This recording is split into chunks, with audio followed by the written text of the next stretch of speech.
David, folks, let him hear it. David. I'd like to thank my agent, Ruben Kincaid, for getting me this gig. Got a couple of announcements. Somebody parked a 1983 Chevy Nova right in front. License plate XTR 955. Your lights aren't on. It's just a piece of shit. It's embarrassing. Also, Mr. and Mrs. Tom McHale, your babysitter, just called. She's out of beer.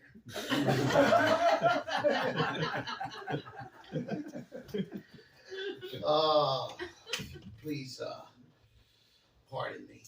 A little nervous. Not used to performing in front of this many people.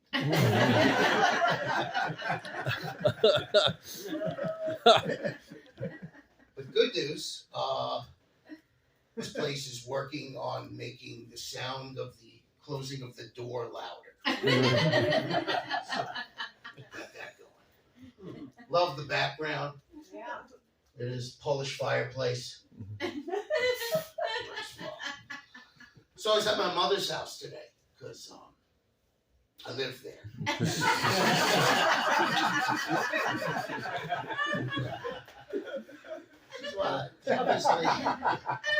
She's obviously a lot older, so I'm able to ask her questions that I've always wanted the answers to. So earlier this week, I asked her, Mom, was I a mistake? She said, No, you're not a mistake. You have a brother and a sister, and one of you's adopted. And your father and I have decided to never tell you which one. So I was talking about it with my brother, Ling Chow. Where did you get to the bottom of this?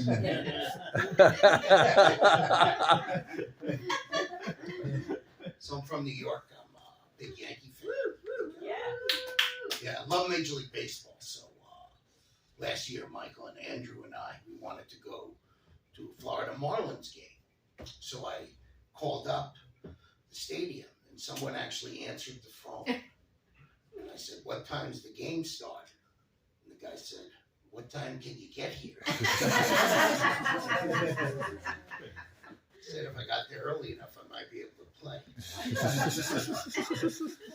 So, a little bit about me. I went to Catholic school my entire 12 years. And I see these kids now, they got all these things, ADHD. When I was growing up, there was no ADHD because the nuns beat the SHIT.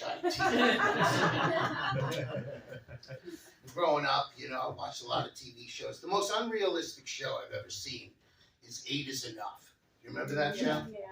Totally unrealistic. I mean, who would have sex with Dick Van Patten 8 times? Right now, I watch a lot of Law and Order. I watch so much Law and Order, I'm taking the bar exam. I watch so many crime dramas that after I turn off my TV, I wipe my fingerprints off the wall. The thing is, when I'm talking to people, I'm just a very selfish guy. I've never been married, I have no kids, and all I'm asking when they're talking to me, I'm just like, how does this affect me?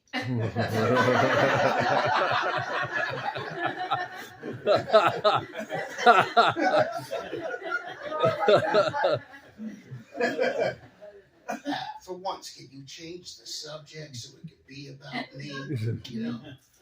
And a little story. Last year, I actually got arrested for a very minor offense. I was at a Walmart, and I was trying to get through. There's a family of 5 in the aisle, like an offensive line. I paid for my groceries. There's a one-eyed receipt checker checking my bags. So I didn't have a panic attack. I had an annoyance attack. You know what I mean? So I got arrested for disturbing the peace. And the only part of my sentence was I had to go see a psychiatrist. So I did. The psychiatrist heard my story, and she prescribed me an anti-anxiety pill called Lexapro. And the side effects were that I would gain weight, and I wouldn't be able to have an orgasm. So then she prescribed me an antidepressant, Side effects included explosive diarrhea and suicidal thoughts. So let's recap. Had a little anxiety over the case. Now I'm fat. I can't have an orgasm. I'm wearing a diaper. I'm thinking of ways to kill myself. But I'm completely calm at Walmart.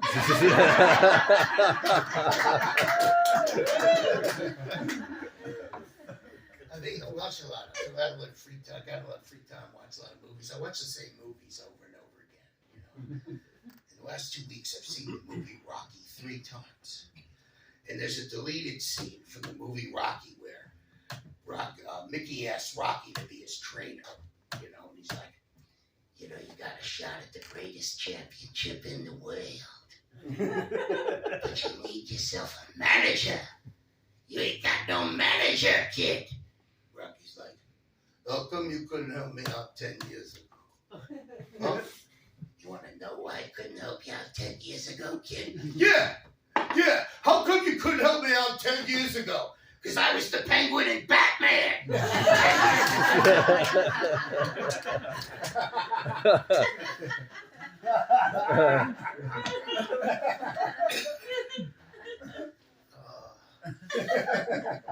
So I no longer drink. I used to drink really cheap vodka.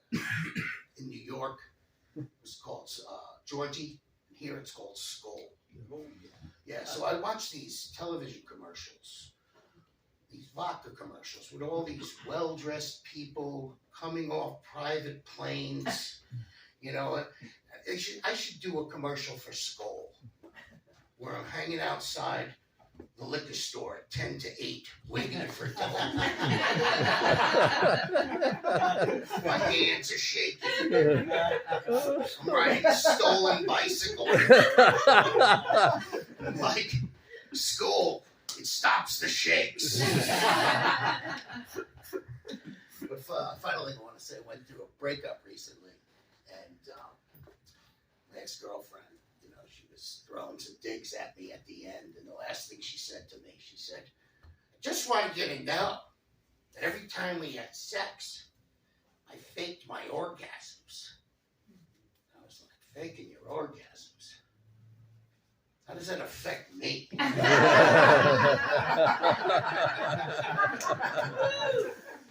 Thank you very much.